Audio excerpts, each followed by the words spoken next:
No. Come on, where is it? Dave, it's your Idaho Central app here. Any chance you're missing a debit card? Let's get that taken care of for you. With ICCU's card control, you can turn any card off with the tap of your finger. You've got it. And back on again. Out. The closest Idaho Central Credit Union branch is in your pocket. Pow day. Dude, let's go.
This is Bronco Nation News Live. The best interviews, the most informed opinions, the latest breaking news, all from the top Boise State insiders.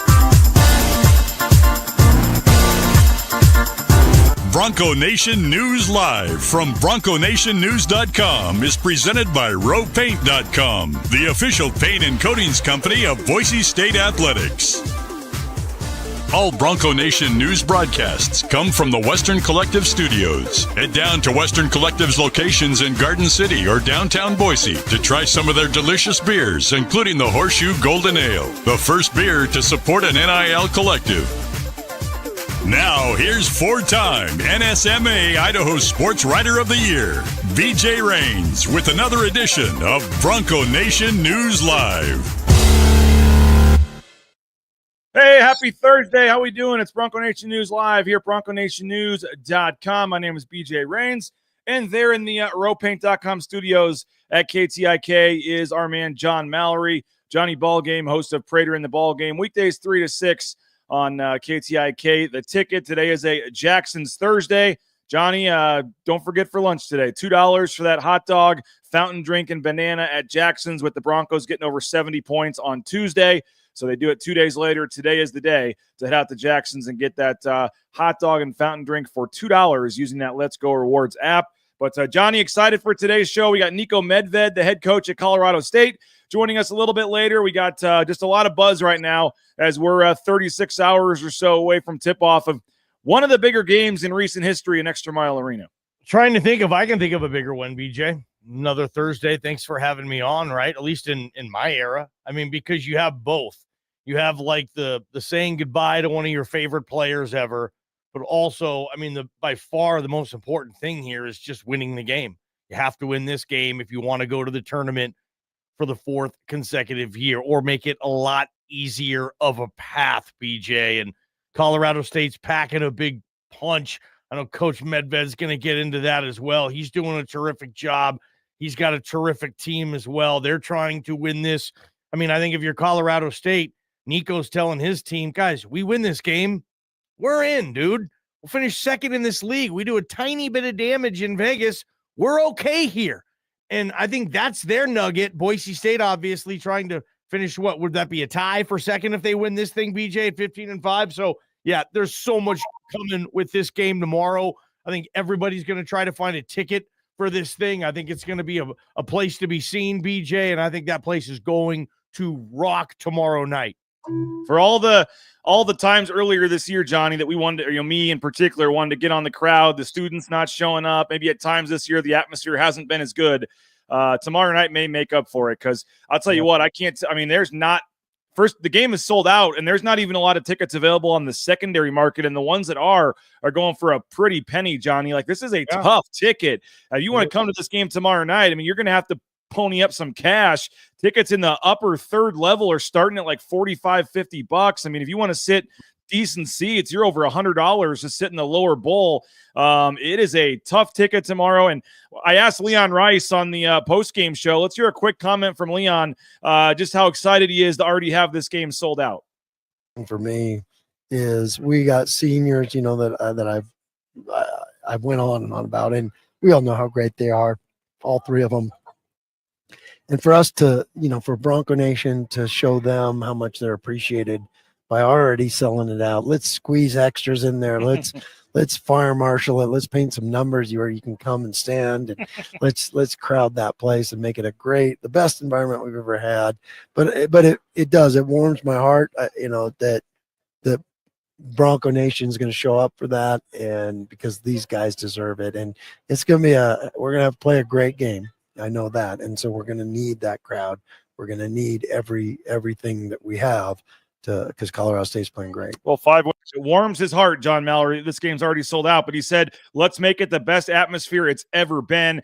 You do think back to, one of the senior nights against San Diego State where they needed a win to kind of punch their ticket to the NCAA tournament, the Max Rice game. I mean, they've had, some don't forget last year they lost on senior nights in Nevada, by the way. I mean, they have had some memorable moments inside that arena, but in terms of a lot being on the line and a Friday night, I don't think anyone cares about the 8 o'clock. It gives you time to go home and have dinner with the family if you want to. It's a Friday night at 8 o'clock. And as I said, this game sold out 3 days early. It's a tough ticket. Like, I think tomorrow night, like I said, earlier in the season, maybe the crowds weren't what some wanted them to be.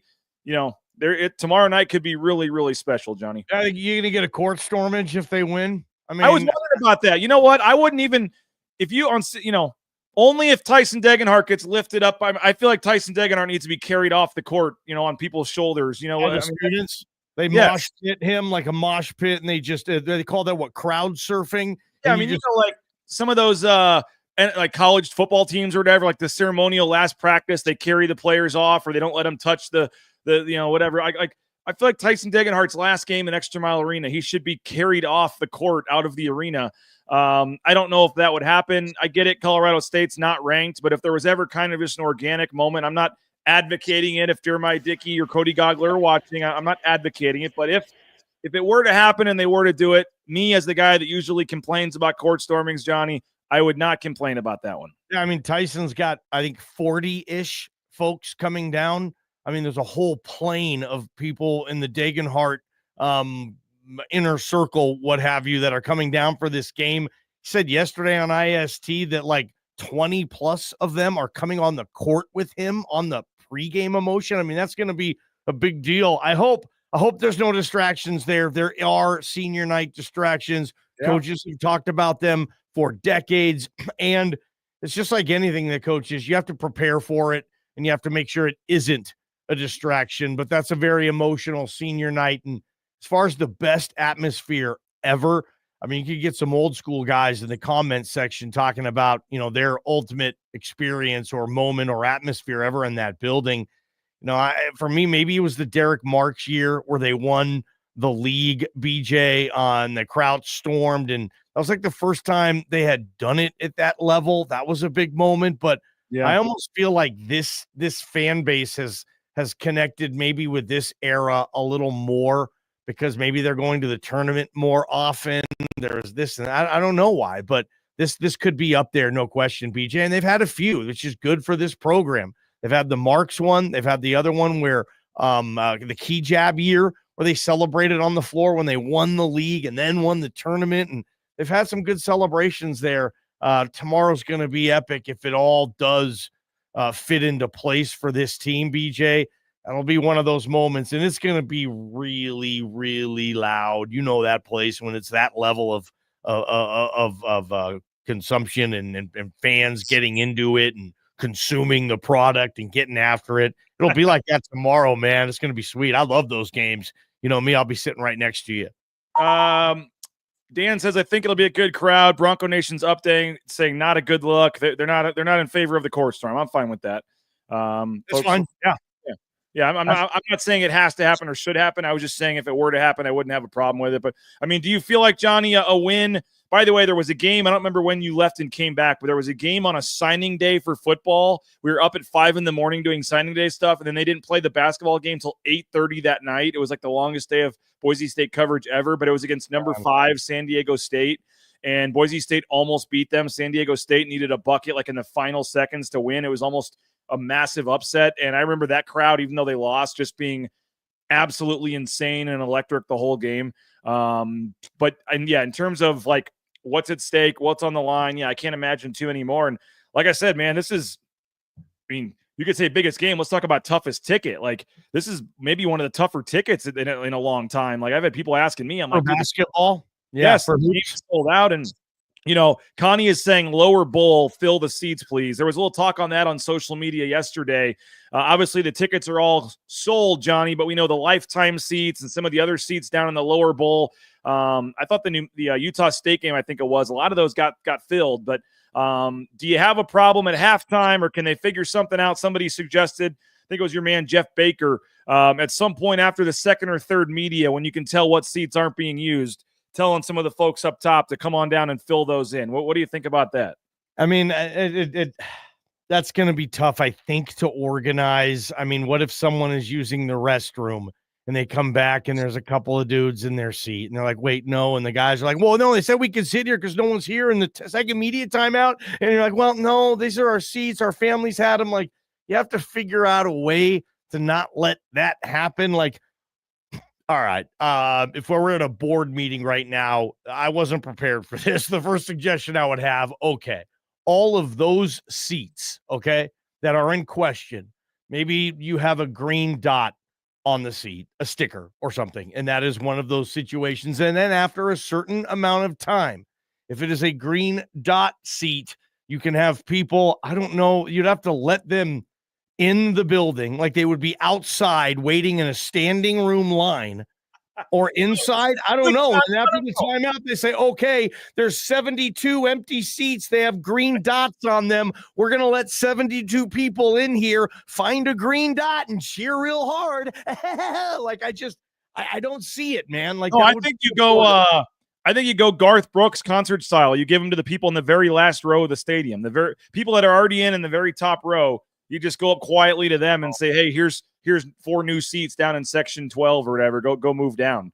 That's maybe what I would do. I don't know. I know Prater's working on a column on this, and maybe it's an off-season thing now, but I don't know if they know. Do they 100% know? Like, I guess assume they have to, which of those seats are actually the lifetime seats. And they also probably know, and they also probably know which tickets get scanned and which seats, literally never get used. And so I know legally maybe they can't sell those, but yeah, if they know those 4 seats are not going to be filled tonight, yeah, get somebody in the last row and let them move down. No, why not? But I don't think you'll have many seats. You'll have a couple of those lifetime seats, whatever. But I do think tomorrow night could be a special night at Extra Mile Arena. The senior night is a big part of that. You mentioned Tyson Degenhart, 20 plus people. Mike Prater just posted a column at BroncoNationNews.com. You can go read that. He caught up with Tiffany Degenhart, Tyson's mom. She is going to join us, programming note, on the pregame show as well. We're going to get Tyson's mom on the pregame show tomorrow, but Prater caught up with her, got some great stories about Tyson growing up as a young kid,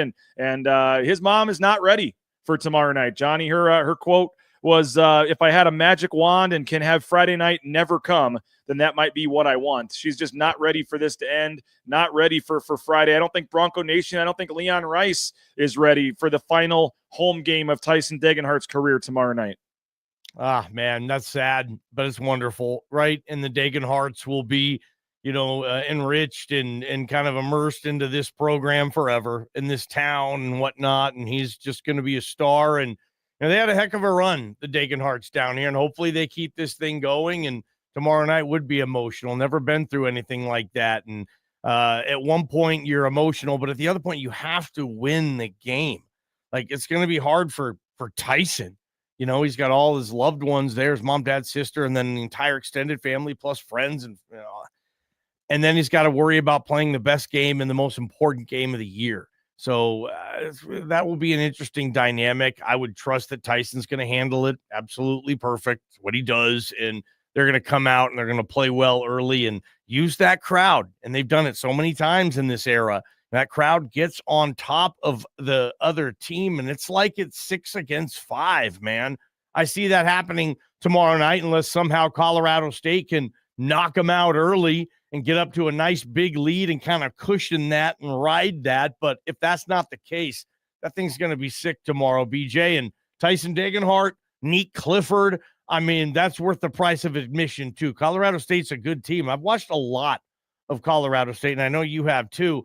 They play well. They play together. They defend, and Nico Clifford, for my money, is the best player in the league. I mean, and that's not a shot to Donovan Dent, but I'm sorry. Nico Clifford is dropping 18 and 10 in 4, and he's shooting 39% from downtown, and he's like 6'8", and he's long, and he defends.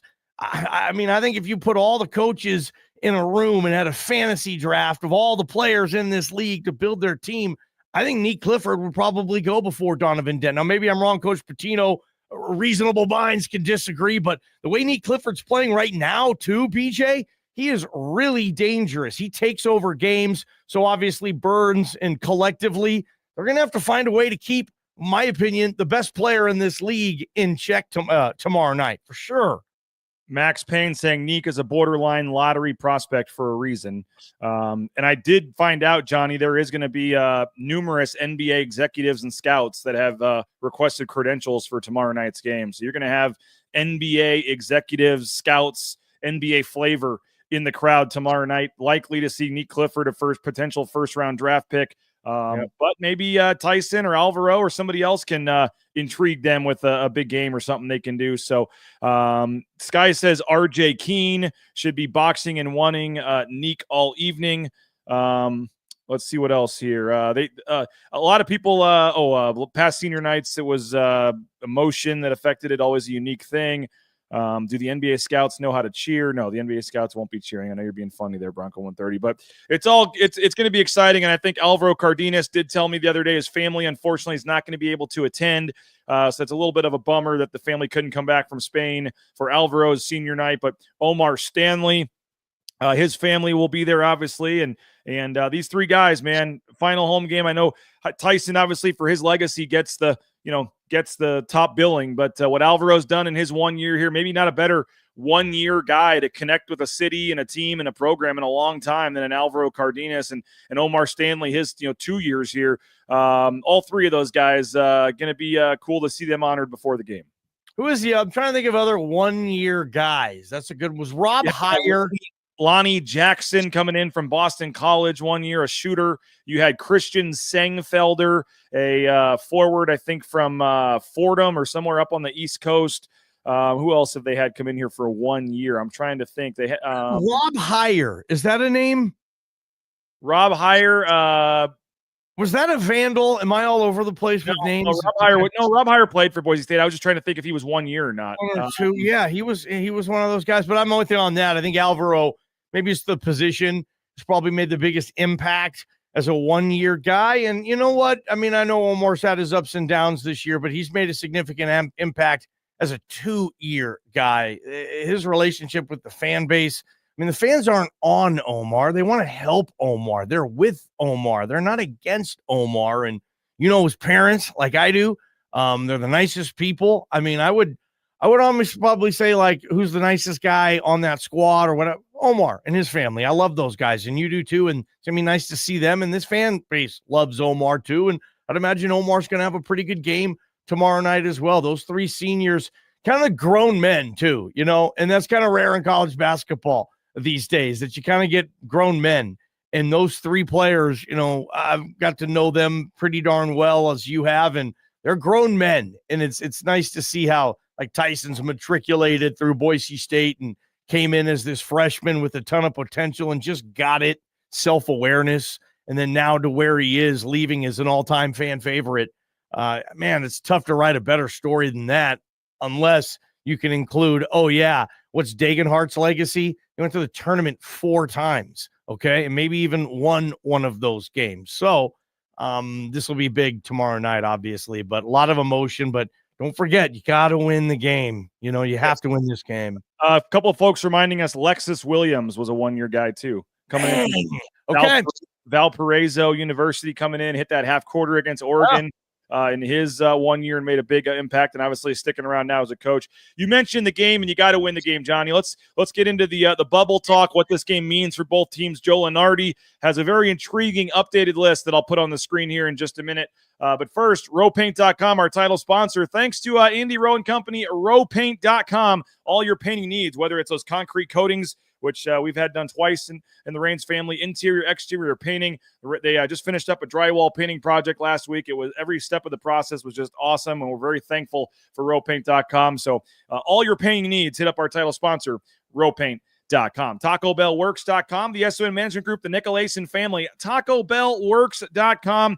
If you're looking for a job, Taco Bell is hiring, and they're ready to help you out. And it's just a great, lucrative career that you may not have thought about. Free food while you work, half the wages the next day after your shift, and a lot of promotional opportunities. TacoBellWorks.com. Get more information, and whether it's the cheesy roll-ups, the good old cheese and chicken tacos. My kids love the slushies, the Lux Cravings boxes, the food. Head on in, Taco Bell. TacoBellWorks.com. Mentioned Tyson Degenhart, and Idaho Central Credit Union was the first to step up at the time, the biggest NIL deal for a basketball player at Boise State.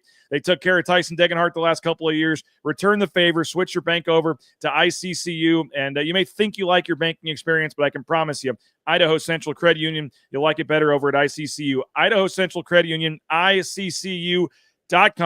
And they just have that mobile app, so easy to use right there from your smartphone. Get more information, ICCU.com. And Jackson's, today's the day, Johnny. $2 hot dog and fountain drink. They even throw in a banana if you use your Let's Go Rewards app over at Jackson. So download the Let's Go Rewards app. It's free, it's easy, and you go to any Treasure Valley Jackson's location today, and you get a hot dog, a fountain drink, and a banana for $2 from our friends over at Jackson's. All right, Johnny, I'm going to see if I can do this. They've got a new way to put some images and things on the screen, so I'm going to do that here momentarily if I can figure this out. But the new bracketology from Joe Lunardi is he doesn't have a full bracket, but this is interesting, Johnny, because he does have an updated list here that I'm going to put on the screen if I can figure it out right now.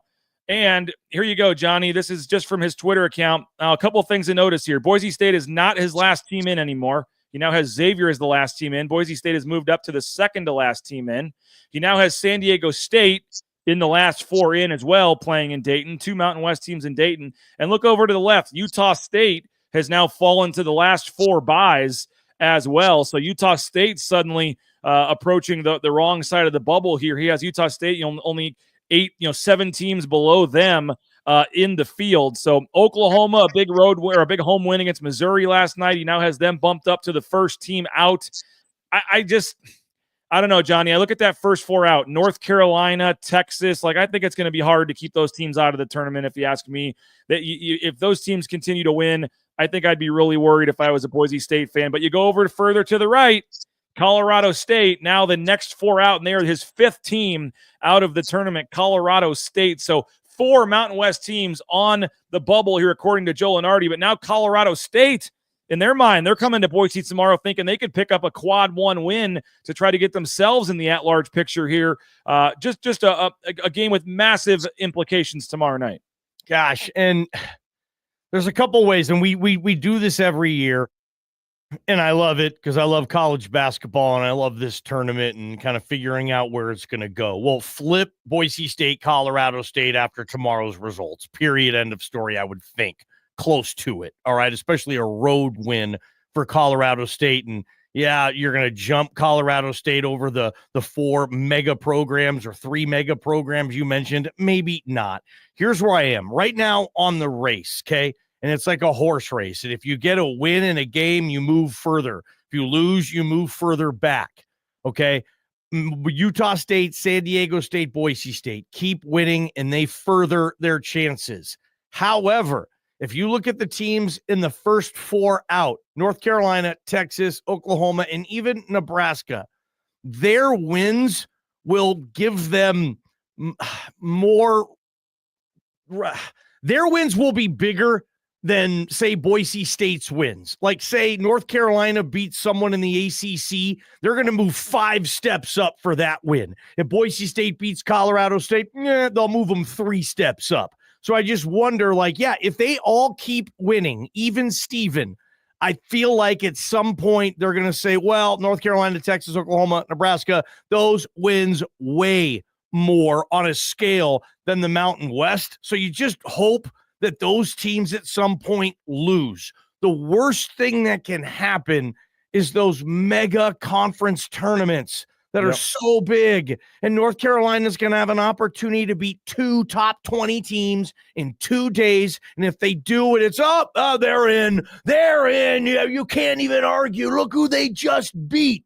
And it sucks because a lot of Mountain West teams, they don't have that opportunity to kick somebody's ass on a neutral site. And then all of a sudden, everything you've done, all your prior transgressions on the season, go away. Doesn't matter. Yeah, they're 4-16 in their league. Hey, Oklahoma, yeah, look who they beat in the conference tournament. They beat KU. They're in. So you just need those teams to have early exits in their conference tournaments too. But I'm with you. When you see those teams and Boise State's ahead of them, you're like, okay, I'm buying this now, but Selection Sunday will be another thing. And nobody respects San Diego State and Brian Dutcher more than your boy Johnny Ballgame, BJ. That is the flagship program in this league, and I believe they should go to the tournament 9 out of every 10 years. But this is the year. Okay, they got swept by UNLV. I can't believe San Diego State, through all of this, still kind of survives and sits in that position. I would imagine even the reasonable San Diego State fan has to be looking around at their buddies saying, you guys believe we're still in this thing too? Like, yeah, okay. Don't say anything because we're not very good this year, but hey, they're just putting us in. Like, if that was another team in the Mountain West, if Boise State had that resume, they wouldn't still be in. So that's interesting for me because I look at San Diego State this year and I'm like, they're ahead of those other teams. San Diego State played Colorado State on a neutral site, and maybe they will. I think I'd take Colorado State in that game, and I know a lot depends on the health, but they aren't healthy right now, San Diego State. So I have to factor that into their resume. Their best defensive player and an NBA guy isn't on the team right now. Aren't I supposed to factor that in a little bit? That's the big conundrum for me on that list, that San Diego State's still kind of comfortably in this thing. Good for them.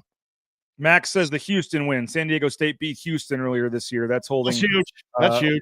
Strong for them, and obviously as are the Clemson and St. Mary's wins for Boise State at this point. Yep. John, we didn't have a show yesterday as I was flying back, so I haven't really talked about this on air. But while we were watching on the post game show, that San Diego State game was going on against UNLV.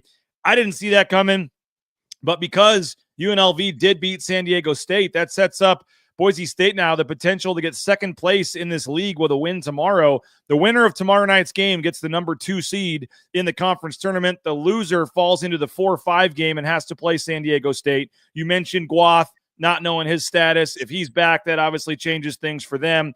I still don't love the matchup with San Diego State. I mean, you don't feel quite as bad about it without Guath. I assume San Diego State's trying to rest Guath for the stretch run here. I don't know. But, you know, you look at this, Johnny, and it's a big swing. You win the game. You're the 2 seed. You play Nevada, who's 0-9 or 0-10 against the top 5 teams in the league. You've already beaten them twice. And that's the 2-7 game. Then you win. You go to the 3, and you play, a Utah State team that you just beat, by 17 points or whatever it was, and at home. And you don't have to play New Mexico till the championship game. The path, as the 2 seed, not bad. But you lose on tomorrow night. Not only is your NCAA tournament hopes taking a huge hit, but you've got to play San Diego State in the quarterfinals. And then if you win, you got to play New Mexico in the second game on Friday. I mean, there is a huge difference for a lot of reasons. I know the NCAA tournament's the bigger one. You'd rather get in that, but that and the seeding for the conference tournament here, a win or a loss is a massive difference tomorrow night. That feels like Boise State, San Diego State in the 4-5 would be a loser out or a loser NIT. But then again, I just went on that whole deal with San Diego State, how they always seem to have 9 lives when it comes to their resume. That would be a tough spot for Boise State. They would have to beat San Diego State in that quarterfinal game, BJ. They would have to. If they win tomorrow and they're the 2 seed and they do slip up to Nevada, you are not sleeping well at all till Selection Sunday. You're really nervous and you're just hoping Dayton calls your name. If you win tomorrow and you beat Nevada, like you said, and you're in the semifinals there, I mean, we've said this before. I think you're in, dude. I think you're in. And the Mountain West at that point probably is a 3-bid league. And you can let whoever else besides New Mexico and Boise State in those semifinals. If the semifinals are chalk, BJ, 1-4 and 2-3, I think you're thinking, okay, 3 of these 4 teams are in. Which one is it? And Boise State probably likes its chances there. It's weird. Like, your resume is not just going to build for you. Like, my dad told me once when I wasn't doing anything with my life, he's like, dude, your life just isn't going to work itself out. Like, you have to, like, do stuff with this thing. And that's where Boise State is with its resume. It's not going to work itself out. You need to keep winning. And if you don't, then you know this committee, you know this thing. You're not going to get any benefits of any doubts the way that other programs do for this tournament, even though you've been to this tournament 3 straight years. But it feels to me like you're still not on that national level like a San Diego State is.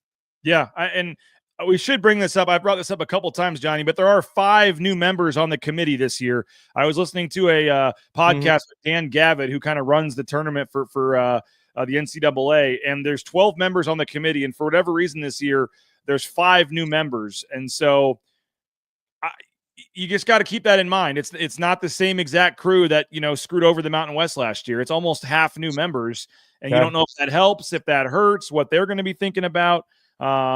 But I mean, I can't remember a final game like this, Johnny, with so much at stake. I mean, as Cameron says, the winner gets the 2 seed, an amazing path to the championship. The loser has to play a team in the quarterfinals that made the championship game every year since 2018 in San Diego State. I mean, you mentioned this not being a typical San Diego State team.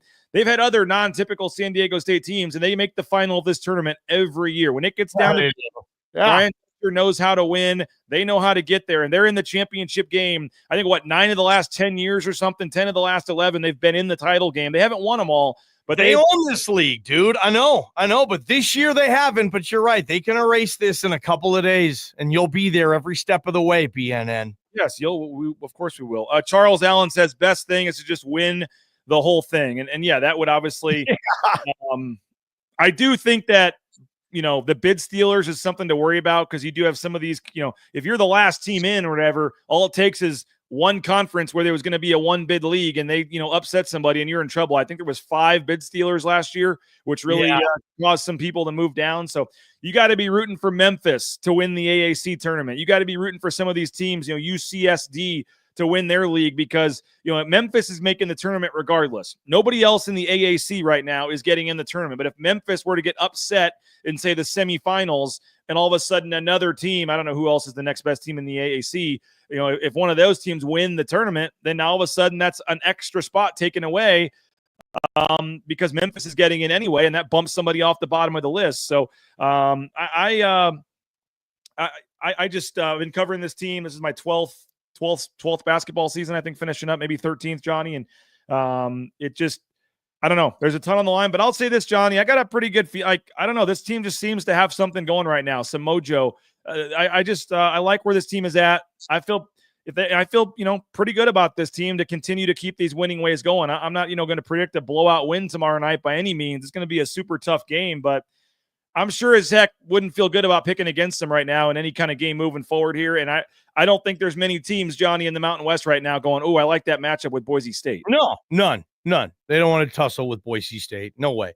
I'll tell you this, but did you say UCSD? Is that like California, San Diego? UCSD, correct? Is that the right one? Yeah. I mean, the Big West, the Big West is never going to be a 2-bid league, right? I mean, if UCSD, as good as they are, they're ahead of Boise State on the list right now. I mean, they're getting in if they win the tournament. So the Big West would be a 2-bid league. I mean, I know we're way down a rabbit hole. Okay, I'll take your word for it. I know they're having a hell of a year. They're the one team, I believe, and I guess New Mexico did, but they won at the Spectrum this year. UCSD went to Logan and won. It's a big win, but I would guess that the Big West hasn't had 2 teams in since UNLV was a part of it with Larry Johnson. But that's a good point. If UCSD is having a resume there. Like, in those conference tournaments, those one bid leagues, man, those are no holds barred, dude. Those things are crazy. And a lot of times, so many times, the winner of the Big Sky will not win the conference tournament. Matter of fact, the last 2 years, the regular season Big Sky champion lost in the first round of the Big Sky tournament here in Boise. So yeah, you don't want those bid stealers coming. Certainly best way to do it, though, like you said, handle your business. Man, if you could think I don't think it'll happen. If there's a blowout tomorrow, if Boise State just buries Colorado State, the fans get on top of them, and you know how college basketball home court advantages work sometimes. You just get up 20, and it's just a party the rest of the night. If it's one of those deals, man, it's going to be tough not to think that this team, with a little bit of damage done in the conference tournament, is going to get there for a fourth straight year. And it would be, it's just felt like it's the way it was supposed to happen too, right? For Tyson Degenhart, to 4 years in a row, and for Alvaro Cardenas to get to experience playing in March Madness for the first time in his career, for Tyson to be a part. I thought last year Max Rice, I thought that was going to be it. Max Rice, his legacy, winning that first tournament game. It obviously didn't happen, so it doesn't always work out the way it's supposed to. But coming into the season, if there was ever a way to draw it up this year, Tyson Degenhart being a part of that team that wins the first tournament game and cementing his legacy. It just felt like that was going to be the case. And so, it didn't feel that way a month ago. I'll tell you that, when they lost to Colorado State, but, it's trending in the right direction. And if they can just find a way to get in, you got to feel like this, could potentially, be the year, and we'll see. Yes. Do you think, Nico Medved's coming on in 10 minutes. So what do you got? Do you think the tournament should expand? Yes. I agree with you. I agree with you. How about this stat? I saw this. When the tournament went to 64 teams, 1985. Okay. From that point to now, 40 years. Now there's 68 teams, right? You've added 4 teams in 40 years. In the last 40 years, Division I men's basketball has added 80 programs in that span. So, I mean, you're adding all these new teams to D1, and you're not doing anything with the tournament. And I don't know how it's going to be watered down. I just want to get people's facts. When someone brought that, I can't remember if it was Jay Billis or not, somewhere I was listening where they're like, I mean, you keep letting all these teams come up to D1. Hey, we want to be D1 basketball, and they do it, and that's cool. That's fine. Maybe you should somehow, some way expand the tournament. Just kind of want to get that conversation going, but I don't want to steal, obviously. Let's look at Joe Lenardi's list again here, Johnny. So if you expand the field, you'd be adding Oklahoma, North Carolina, Texas. You'd be adding Nebraska, Colorado State, Cincinnati, Wake Forest, SMU. You're not telling me Tuesday night you wouldn't watch Colorado State against North Carolina in an opening round, play-in game? You wouldn't watch Texas against, Cincinnati. I mean, we sit there and watch, Alcorn State and Howard in the 16 game on a Tuesday night because we're desperate for basketball. You're not telling me. I don't care about on campus. What about on campus? Like the whatever round it's going to be. Nope. I think you just add another site, whether it's Las Vegas or San Diego or Boise or somewhere on the West Coast. You send, 8 teams out here, and you have one, 4 games on Tuesday. You send 8 teams to Dayton. You have 4 games on Wednesday. You now just have a full day of games on Tuesday and Wednesday. If you win Tuesday, you go play Thursday. You win, and I think you just do something to add 8 teams to this thing and go to 76. You get 8 more games. If you're adding 8 teams, I guess you're getting 4 more games. I mean, you're not telling me and I'm not even saying like more teams deserve it. I'm not saying your numbers make sense. I'm just saying more. Who would not want to watch more basketball? And if you're adding more, bubble teams to the mix, I mean, North Carolina and Texas, you're telling me people wouldn't want to sit and watch them in an extra game? Headers, a quadruple header on Tuesday, a quadruple header on Wednesday. Yes. Yes, I don't know what. Yeah, sports books are salivating here, PJ. Yes, I mean, it's all about money and ratings and things. I get it, but I don't know why you wouldn't, from that standpoint, want to do that. Okay, Snake River Pool and Spa Patio and Game, thespateam.com. We're going to wrap up with Johnny here momentarily. I want to get his final take on this game. TheSpaTeam.com, Twin Falls, Boise, Meridian, Nampa. Been around since 1978. They're part of the Boise State home team. Snake River Pool and Spa, patio and game, whether it's a spa, whether it's a pool table, a sauna, they got you covered. Snake River Pool and Spa, patio and game at thespateam.com. You want some Boise State gear for the game tomorrow night? The Blue and Orange store has you covered. Just go into the Boise Town Square Mall there, the second floor next to Pro Image. The Blue and Orange store has your best selection of hats, jerseys, bumper sticker, car flags, anything you want, posters. They got everything there. The clearance rack at the front of the store is the best value in town. The Blue and Orange store, again, Boise Town Square Mall, second floor next to Pro Image, or you can order anywhere online in the world at the Blue and Orange Store.com. Lithia Ford of Boise, they're back to sponsor the hole-in-one competition at the BNN golf tournament. I was texting with Jim Sturk this morning. If you get a hole-in-one at the hole 6 on the golf tournament, you win a new car from Lithia Ford of Boise. We appreciate them for stepping up. And great article from Don Day also on Boise Dev about the NIL game that Lithia Ford of Boise is doing and how they're helping keep, some student athletes at Boise State. They've added Latrell Caples, Cage Casey, Roger Carrion, some new members of the football team. They've got some other athletic department staff and coaches they're taking care of with vehicles. So if you're looking to buy a new car or truck, return the favor. One of the biggest supporters of Boise State and BNN, and that's Lithia Ford of Boise. We'll pick a Matt Bauscher Real Estate Player of the Game tomorrow as well. Bauscher Real Estate, number 1 ranked realtor in the Treasure Valley, is Matt Bauscher and Bauscher Real Estate. When you buy or sell a home with Matt, you get to meet everybody in the picture there. Just great customer service every step of the way, and he's part of the Boise State home team now, so he is stepping it up, emptying his pocketbooks to help out Boise State on the NIL side as well. So Matt Bauscher, Bauscher Real Estate, check him out online at BauscherRealEstate.com. All right, coming up in about 5 minutes, we got Niko Medved, the head coach at Colorado State, is going to join us in about 5 minutes. But Johnny, just we put all this together, senior night, the bubble, all this stuff, how much fun tomorrow night's going to be. You mentioned if it's a 20-point, laugher. I don't expect that to happen. But again, Utah State, they pretty much did that to them in front of a sellout crowd. And Utah State's a very good team, so it certainly could happen. By the way, Gavin's looking for 2 tickets. If anybody has 2 tickets, help out Gavin here. Folks are looking for tickets. I don't know what color fans are supposed to wear. Somebody else is asking here. I don't know the color. I guess Ray says it's blue. But just your take on the way this team is playing, 9-1. I mean, you go back to the last time they played Colorado State, Johnny.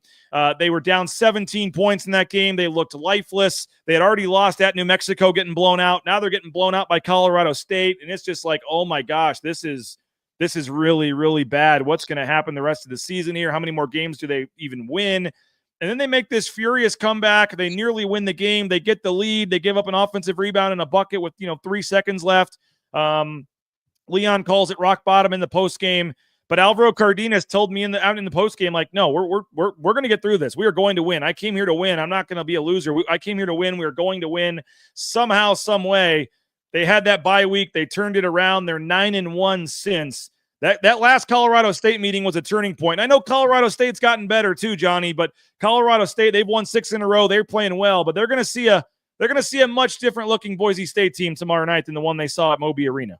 Yeah, because it's a much different Boise State basketball team this year in Extra Mile Arena than it is Moby Arena, right? And that's the difference here. And yes, the schedule, that was rough in that part for Boise State. That would have been rough for any team in this league. You're probably going to lose both those games. Maybe we didn't know that at the time, and you thought, well, they're losing these games. Maybe they're just not good enough. And then the season plays out, and you look like, okay, not gonna put them in jail for losing those games. That's par for the course in this league. Win your home games, and they've done that this season exceptionally well. And they're a different team at home, and that team needs to play tomorrow. And that atmosphere, yes, will be insane.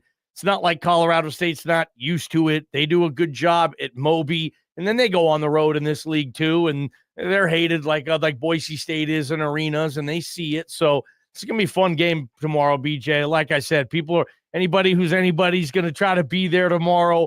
It's saying goodbye to Tyson. It's trying to, help this team get into the tournament for the 4th straight year. A lot to be happy about. And then Niko Medved, though, who I think is the coach of the year in this league, by the way. All respect to your bro. Him up before he comes on here. I get it. All due respect to your bro, Richard Pitino. But the job Medved, I think, has done at CSU this year, that's my coach of the year. And I think Nick Clifford's my player of the year. So it'll be fun tomorrow. if they win tomorrow, Johnny, I think your argument gets a lot stronger for both. Yeah, they have to win tomorrow. They have to win tomorrow. Yeah, if they win 4th or 5th, I'm not sure. But if they finish 2nd, and what would that be? 1 game out of 1st place? Yeah. They have to win, though. You're right. For that scenario, I'll bring this up with Coach here in a minute. But do you know where I picked Colorado State in my Lindy's magazine preview here before the season? BJ, you know the Mountain West more than anybody. And Lindy's magazine pays you top dollar for that magazine. You do a hell of a job. Thanks to you, by the way. You had the connection. I did get BJ that Lindy's job, and I feel pretty good about that. They wouldn't hire me, but I recommended somebody who was more talented than me, and they hired him. BJ has Colorado State 7th in the league. Dang, BJ. You nailed the bottom 3, though. Wyoming, Air Force, those teams. What'd you say there? It's hard not to see a step back given what they've lost. Yeah. Well, they lost the best player they've ever had. They're Isaiah Stevens. They're Tyson Degenhart. So, anyway, have fun with Coach, man. Talk today, Johnny. Huh? What do we got coming up today on Idaho Sports Talk? Yep, let's get down and dirty with the NFL draft. We have an NFL draft analyst coming on talking about Genty and that process and our top 15 list, most important players on the Boise State football team before spring camp. We're at number 3 today, and this is our complete and total wild card of the list. We've been waiting weeks to talk about this player and why Prater and I and Bob and IST have him ranked number 3. So hang out with us. Plus, Leon Presser today, right? We got Leon audio.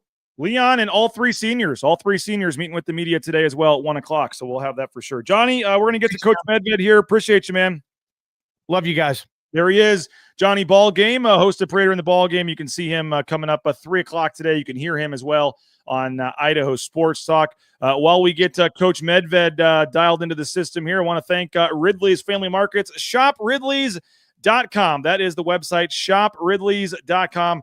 13 locations in the state of Idaho, surrounding states. And highly recommend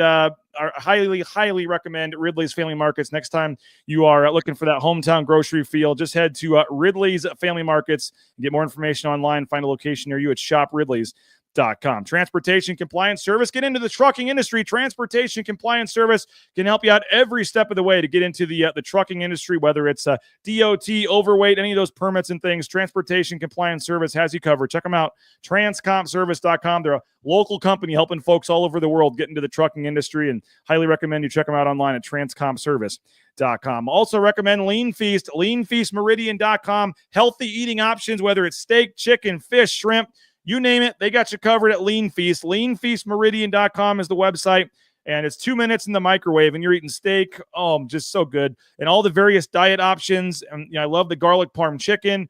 Anything you're looking for, they got you. It's all customizable by the weight, and go check them out. Ironically, they're right next to a Five Guys, Eagle Road and Ustick there in Meridian. Leanfeastmeridian.com, and they deliver anywhere in the Treasure Valley, so you don't even have to go in if you don't want to. Leanfeastmeridian.com. Signature Roofing, speakpipe.com/BNN. Signature Roofing is the sponsor of our voicemail line. If you want to leave us a voicemail, you can do that at speakpipe.com/BNN. We'll play it on an upcoming broadcast. It's brought to you by Signature Roofing. MySignatureRoofing.com is the website, whether it's a re-roof, whether it's a repair, whether it's an inspection, an estimate, they got you covered. It's online at Signature Roofing, mysignatureroofing.com. They do a tremendous job. We're very appreciative and thankful of our friends at Signature Roofing. Get more information, the official roofing sponsor of Bronco Nation News, that is online at Signature Roofing, mysignatureroofing.com. All right, back on Bronco Nation News Live, and nice enough to join us for a couple minutes here, the head coach at Colorado State, Niko Medved. Coach, huge game on Friday. I know there's a lot of buzz already in the city here. You guys will be flying over later today, and I'm sure you guys are excited as well. But all you can ask for, meaningful games here at the end of the Mountain West season. Yeah, I mean, you kind of work, the whole season, and hopefully you've done enough to put yourself in position in March to play in big games. And both of these teams have done that, and both have had kind of different journeys to get there. But I think both would say, they're playing really, really well at the right time.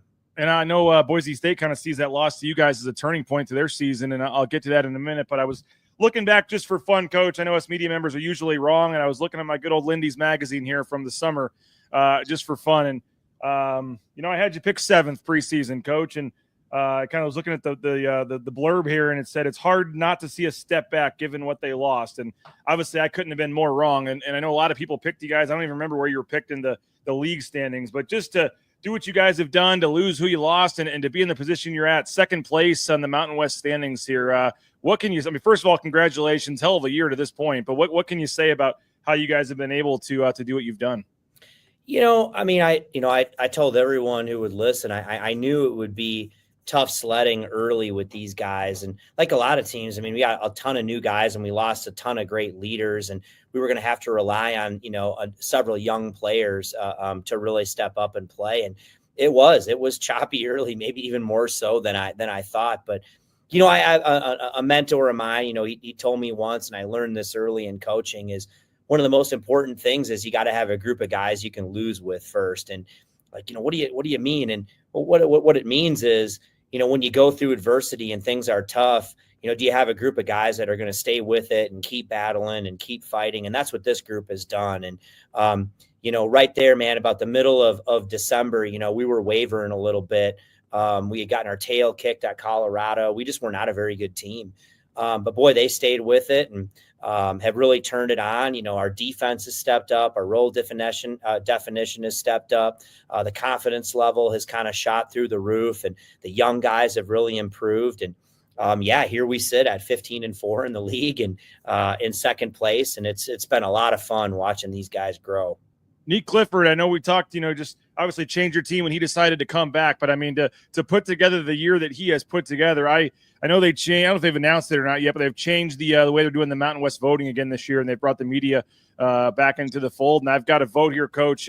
Sell me why Nick Clifford needs to be the Mountain West Player of the Year.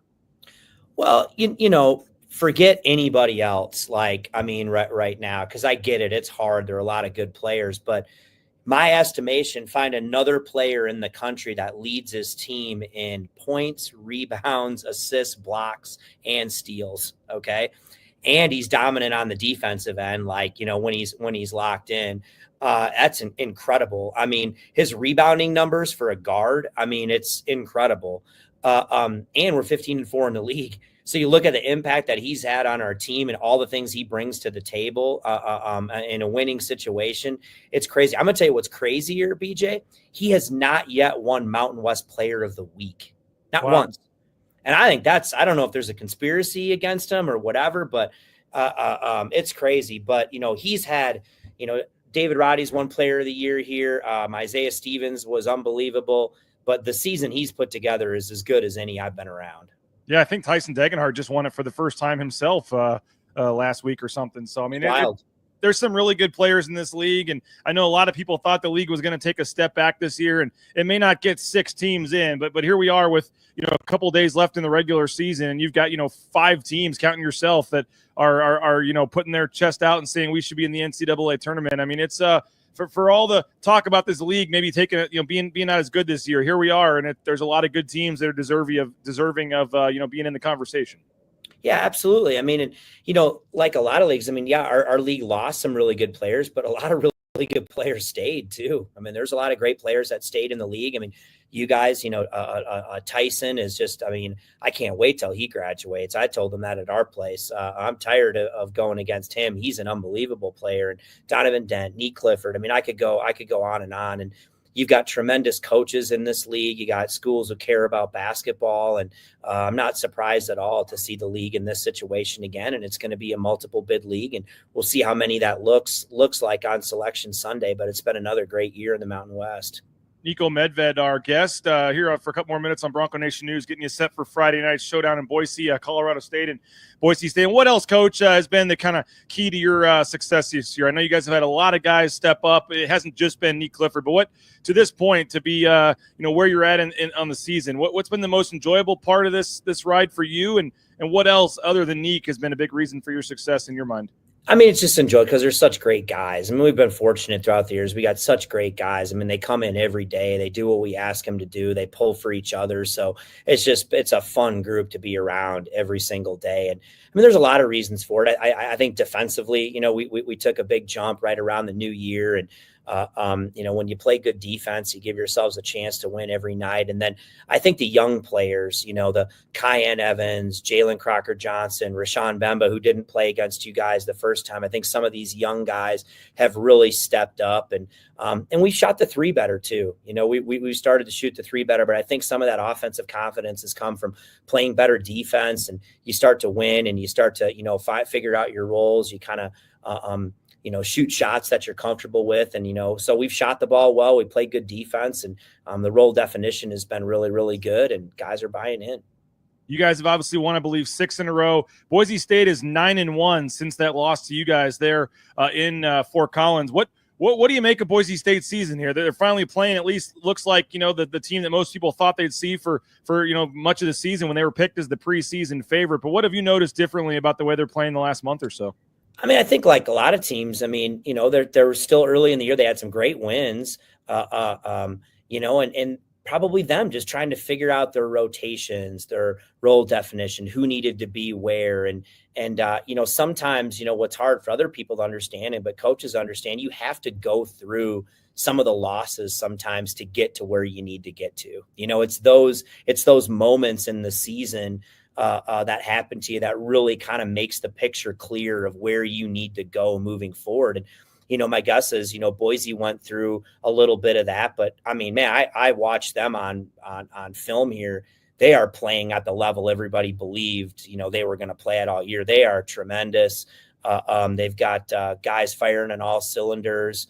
Like I mentioned before, Tyson Degenhart is just playing at an unbelievable level. Cardenas is unbelievable. Carmichael, young kid, boy, he's really come on for them. Andrew Meadows playing well. You name it, Buchanan. And so they're scary. They're playing really, really well right now. It's going to be a heck of a test for us here tomorrow. What did you guys do in that game to get up 17 in the second half? And then what did they do to come back and take the lead there in the final minute? Basketball is a game of runs sometimes, and we kind of got it going there for a little bit of a stretch, and kind of got into a little bit of a rhythm, and they were kind of out of rhythm, but they found something there. I thought we missed some critical front ends of 1-on-1s or free throws too. And they got going. They made some threes, some timely threes, and they're a good team. They got firepower and they got a lot of good players. And boy, they put some pressure on us down the stretch. And they said we were fortunate to win. We made just, one more play than they did at the end. We got a key offensive rebound and kicked it out, made a three. I joke and tell this, I wanted to call timeout when Jalen Lake hit that three to set our defense and maybe foul. And Kelly Pfeiffer didn't see it. I was running on the court trying to call a timeout, and thank God Alvaro didn't make that three. And we just had Kelly the other night here against Utah State, we had not had him since that game. And he came and Nico, I'm sorry, I missed you there calling a timeout. And who knows, maybe it worked out. Maybe had we and we fouled, we would have lost the game. So you never know. But it was a hell of a ball game here at our place. And if both teams play at an elite level, it should be a heck of a game here tomorrow. I'm laughing because I think back to that post-game show after the game, and some Boise State fans, the 1% that aren't huge Leon fans, were just adamant that Boise State should have been the one calling timeout, and they couldn't believe Leon wouldn't call timeout. And I said, if you see the coach over there trying to call timeout, that means you shouldn't be calling one, probably. So. No, they did. I missed Leon's. He's as good as there is. That's a great move on their part, and that thing just rattled in and out. So.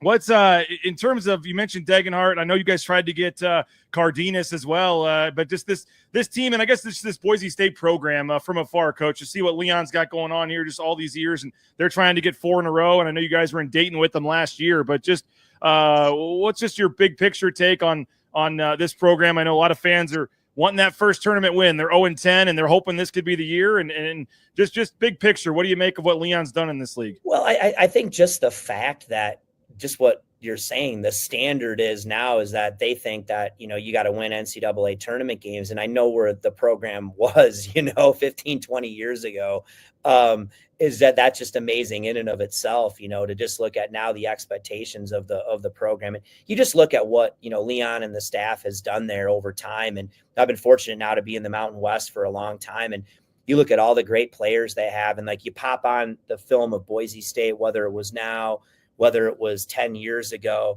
and they look the same in the sense of they play great defense. They're connected. They run really good stuff. They've got winning DNA. They do a great job recruiting. And just throughout the years, they continue to look the same, and they're well coached. They always find a way to get the most out of their teams, and that's what you're seeing again this year. And they just had tremendous stability in their organization, and it's a place clearly that players want to be. And so it's great. We've got several programs in the league who have a high standard, and Boise's there at the top of the list. Well, final question for you, Coach. We really appreciate your time as you get set for this game. But you mentioned Tyson Degenhart, Alvaro Cardenas, Omar Stanley. I mean, this is their senior night. This game's been sold out for several days. As you know, going on the road in the Mountain West, no matter where you go, is no easy task. What do you just make of what you guys are getting yourselves into Friday? And I think you guys get second place. If you win, they get second place. If they win, I mean, there's a lot on the line here. NCAA tournament, all kinds of stuff. I mean, this is obviously as big as it gets late in the season here, and should be a fun atmosphere on a Friday night. Yeah, it's going to be a huge game. I mean, I think that's right. I think if we win, we're second place outright. I mean, the way I would look at it is, if we lose, I think they might get the tiebreaker, but both teams are 15-5. And so there could be a 3-way tie for second, essentially what it is. And then I don't even know exactly how the seeding will go from there. So, I feel good about that for us, that, we'll be tied for, second. But yeah, we want to win. We want to finish as high as we can. We want to get the best seed we can in the Mountain West tournament. But listen, we know what this is. I mean, this is a massive game. Boise's going to bring their absolute best. They're going to have a great crowd. They've got great veteran players. We know that we're going to have our A+ game. And I think, the key to winning on the road is battling and staying in there and seeing if you can put yourself in position and find a way to steal it in the last 3 minutes. And Boise almost did that here, right to us. They almost stole it here from us. And, that's what it'll have to look like for us. But listen, it's going to be exciting. This is the kind of games that you live for as a player and as a competitor, and we're excited about the opportunity. Well, we really appreciate your time, Coach. I promise I won't underestimate you next year. I'm looking at this list. I don't know how I had Nevada, UNLV, some of these teams I had ahead of you. I don't know what I was thinking, but I won't do it again next year, no matter what. You can feel free to do that, BJ. We like being the underdog. That's fine. I'm sure your whole success is just to prove me wrong. Yes, Coach. But appreciate you. Thanks a lot for doing this, and we'll see you at Extra Mile Arena tomorrow night, sir. See you tomorrow. Thank you. All right. So he is Niko Medved. We appreciate him for jumping on. Don't forget the BNN golf tournament. We only got one foursome left, so we are almost out of spots for the BNN golf tournament. If you want to get in, send me an email. We are almost full. Believe it or not, the Bronco Nation News golf tournament is almost full. We only have one fivesome left, and we are going to be sold out. So if you want in, don't wait, and you can guarantee your spot with a whole sponsorship. Email me at Bronco Nation News, bronconationnews.com. And appreciate Sky says great interview. Coach Niko, stand-up guy. No wonder CSU is surging down the stretch. And Dan says agreed. Yeah, great stuff from Niko. Appreciate him finding 12 minutes to go visit with the opposing media to get set for a game tomorrow night when they're obviously very busy. So appreciate him for jumping on him. I mean, you could talk about Boise State surging. Colorado State is certainly surging as well. They've won 6 games in a row, and that includes wins over Wyoming, Nevada, UNLV, Air Force, Utah State, and San Jose State. So, sure, they have beaten some of the lower teams during that stretch, but, they went to UNLV and got a win, which San Diego State couldn't do. And, they went and played very well and blew out, San Jose State, Utah State at home last week, and went to Air Force and got a nice 22-point win. So they're playing pretty well. They've beat San Diego State at home, but they've got the same problem a lot of these other teams do. You go look at it.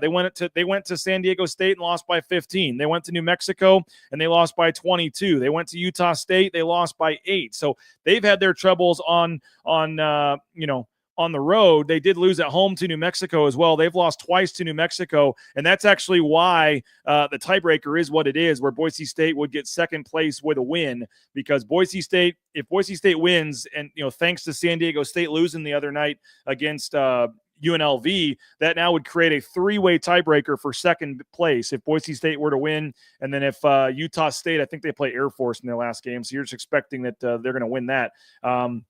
But if Boise State wins, it'd be a 3-way tie at 15-5. They go to round robin about how you did against each other, and everybody would be 1-1 against each other in that 3-way tie. So then you go to the first place team in the standings and you see, okay, how did everybody do against them? And if it's the same, then you go to the next team in the standings and you keep going down till one team was better than the other teams. And then that's how you determine the spot.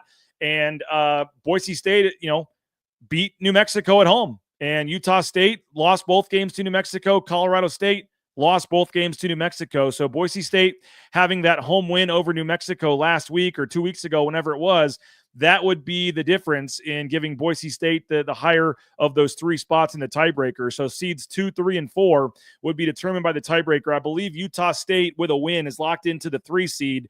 I don't remember exactly how that's the case, but Utah State is the 3 seed with a win against Air Force. So that means the winner of Boise State, Colorado is the 2 seed, because if Colorado State wins, obviously they only have 4 conference losses. So they would have an outright second place. But if they lose and Boise State wins, Boise State, as we just said, wins that tiebreaker, they go to second place and Colorado State falls in. So we mentioned it earlier.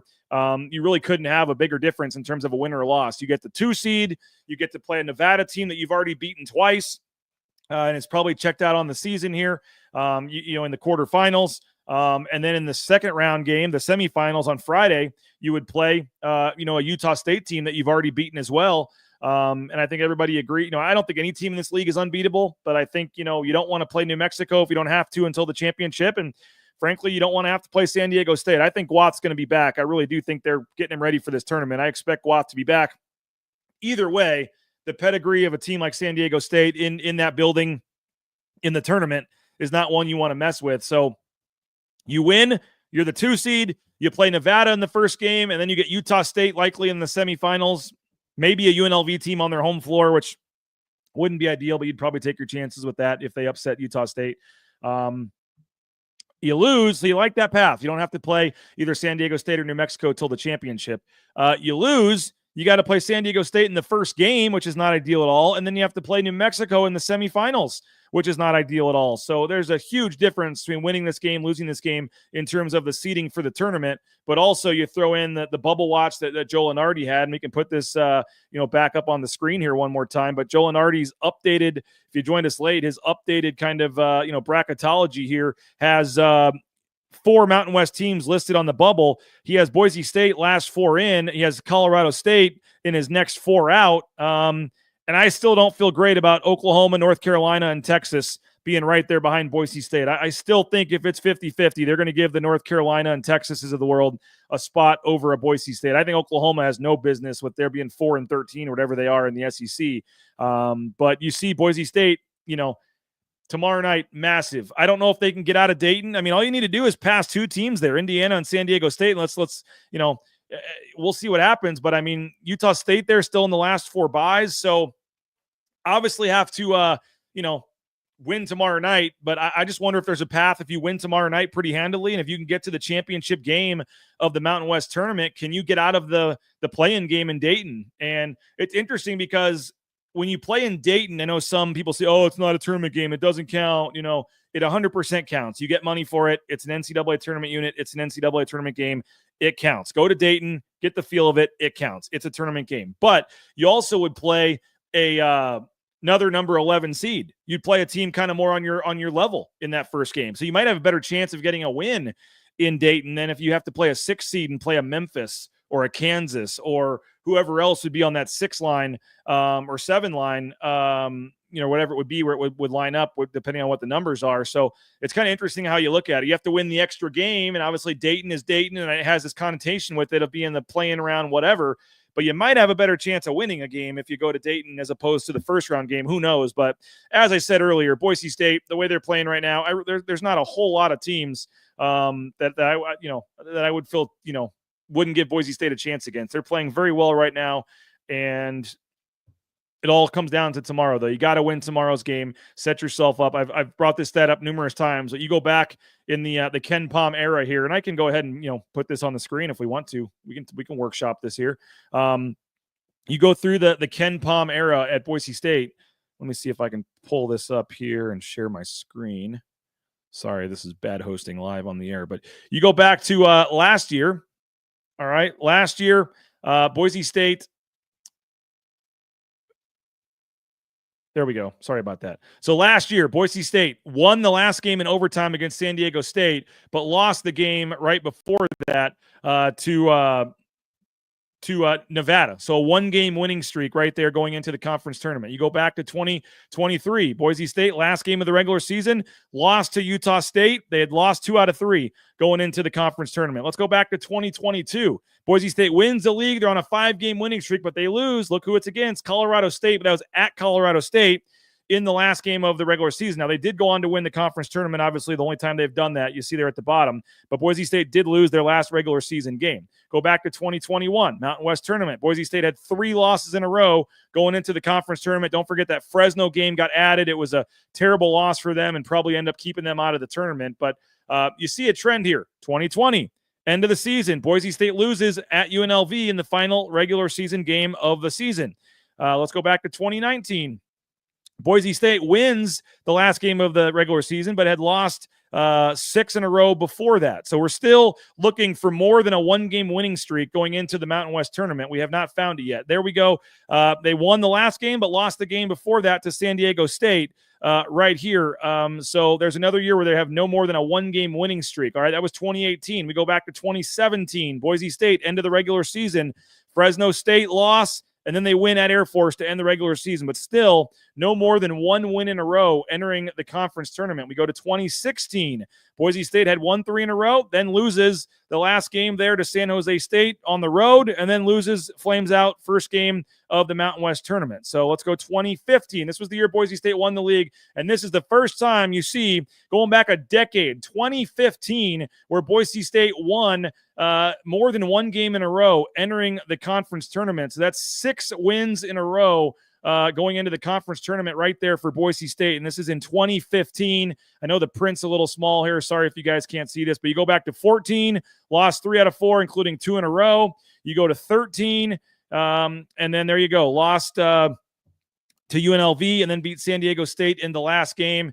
And that's 2012, the first year there. They lost 4 in a row entering the conference tournament and then lost that as well. So the entire and then 2011 they were in the WAC. So 2012 was the first year, and you go through. That's from 2012 to 2015 or 2025. Only 1 time in the Leon Rice era in the Mountain West have they entered the Mountain West tournament on more than a 1-game winning streak. And if they can find a way to win tomorrow night, they'll enter the Mountain West tournament on a 6-game winning streak. And it's well documented. They haven't had the greatest success down there in Las Vegas in this conference tournament. And a lot of that is they're just not playing great going into the tournament. They lose a game or 2 down the stretch, and they find a way to win tomorrow. They're going to fly in with as much momentum as they've had in the tournament in a long, long time. And I think this, it just feels a little different this year. It just feels like if they can find a way to win tomorrow, that you don't really worry about, you worry, but you don't feel terrible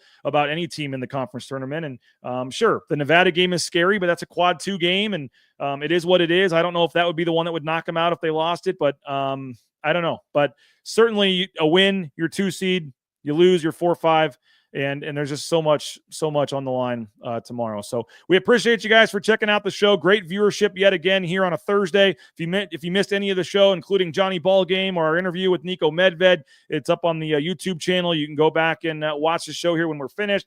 As Johnny mentioned, 1 o'clock, we got interviews with Leon Rice. All 3 seniors, Omar Stanley, Tyson Degenhart, Alvaro Cardenas, they're going to meet with the media as well individually. So we'll have all kinds of interviews with the seniors. We'll get those posted this afternoon. And Mike Prater's column is up right now for you to read at BroncoNationNews.com. He talked to Tiffany Degenhart, Tyson's mom. She is going to join us on the pregame show tomorrow night as well. We're going to go with a special 90-minute edition of the pregame show tomorrow night to get you set for senior night.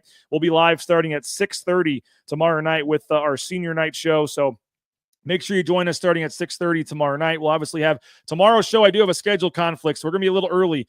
8:45 will be the show tomorrow. We will start a little early, 8:45 tomorrow morning, and we'll end a little early as well because I've got scheduling conflict. So 8:45 tomorrow for the morning show, 6:30 p.m. for the evening show. And again, go read Mike Prater's column if you are a paying subscriber. If you're not, now's the perfect time to jump in with the game tomorrow, the conference tournament. You got spring football starting on Monday. We're going to have a lot of spring football coverage for you as well. We're getting Michael Callahan involved, and we got some other details. We'll tell you about some cool things coming with BNN here, but we could use your support to help make it all happen. BNN 50 deals, the promo code. You put that in and you get $20 off your first year, just $50, one-time fee for an entire year of BroncoNationNews.com. That's like $4 a month is what it comes out to, $4.25 or something. And you pay it once, you're done with it. You can read Mike Prater's column on Tyson Degenhart and senior night tomorrow night. You can read Nathan Carroll's preview of the game, which is going to be going up this afternoon. You get a daily email, all kinds of cool stuff, and you're going to get all kinds of exclusive spring football coverage as well here over the next 6 weeks as they get ready to start on Monday. We'll be heading to Vegas on Tuesday for the conference tournament. So a lot of coverage coming for both sports here. Now's the perfect time to jump into Bronco Nation News. BNN 50 deal, again, is that promo code. Jump in now, subscribe. We'd love to have you. And if not, please support the sponsors, many of which you see behind us. At a minimum, you just watched an hour and 15-minute show with the head coach of the other team as a guest. I mean, we're giving you great stuff here, folks. The least you can do is return the favor and help go support the sponsors, whether it's going to Taco Bell to get lunch, whether it's switching your bank to ICCU, go buying a car from Lithia, hitting up Row Painting for your next painting project. And, of course, today's the day to go support Jackson's, $2 for that hot dog fountain drink banana deal using your Let's Go Rewards app. Since the Broncos scored 70 points on Tuesday, 2 days later, which is today, you get a hot dog and a fountain drink for $2 at a Treasure Valley Jackson's location. So head in there, get a hot dog, get your soda, your banana, get that Jackson's deal. And that's if you use your Let's Go Rewards app, courtesy of Jackson's. So, and if you need your gear, the Blue and Orange store has you as well to get you covered for that gear tomorrow. So all of our great sponsors make this show free of charge on social media. We'd like to keep it that way. We don't want to have to make this show just be for paying subscribers. We'd like to keep the social media part free, but that means that the sponsors need to get a return on their investment. So please support the sponsors, keep the show going. And if you can at least give us a subscribe on YouTube, there's a little button down there at the bottom of the screen. You can subscribe on YouTube, turn on your notifications so you know when we go live. And it's as easy as that. But we're on Facebook as well. We're on X, Instagram. If you can give us follows and shares on all those social medias, we'd really appreciate that. You can tell your friends as well and help spread the word about Bronco Nation News and what we're doing. So as James said, it's cheaper than Disney Plus. So there you go. How about that? Barely $4 a month gets you all this kind of coverage. So we appreciate you. Go subscribe if you can. Go read Mike Prater's column. We'll have, you can check the YouTube channel later this afternoon. We'll have Leon and all the players up as well. And then 8:45 tomorrow morning, we'll be back with a game day edition. Jay Tust will join me for Bronco Nation News live at 8:45 a.m. tomorrow.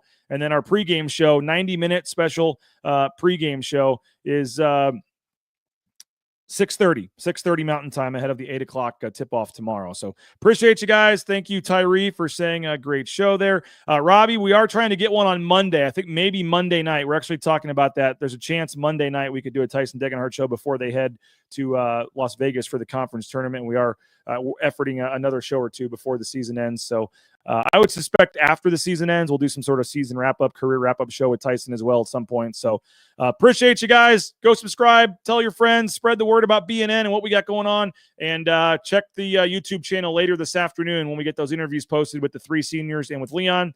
And again, one spot left in the golf tournament. You want in, you got the last five, some you can have it. Reach out to us and let me know. Bronco Nation News. My email is rains@bronconationnews.com. But have a great rest of your Thursday. We'll see you at 8:45 a.m. tomorrow on a game day. Bronco Nation News Live, our title sponsor is rowpaint.com. All your painting needs, whether it's those concrete coatings, interior, exterior painting, hit up our title sponsor, rowpaint.com. This has been a Jackson's Thursday here at BNN. We'll see you guys tomorrow morning. Bronco Nation News is presented by our title sponsor, rowpaint.com. Our major sponsors, Idaho Central Credit Union, Taco Bell, Lithia Ford, the Blue and Orange Store, Jackson's, and our contributing sponsors, Signature Roofing, Western Collective, Snake River Pool and Spa, Transportation Compliance Service, Voucher Real Estate, Ridley's Family Markets, Circa Las Vegas, Lean Feast, and Timberstone Golf Course. When I want Boise State to win, I trust Coach Rice to lead the Broncos to victory. And when I want the best painting and garage floor coating, I trust rowpaint.com to get that job done right.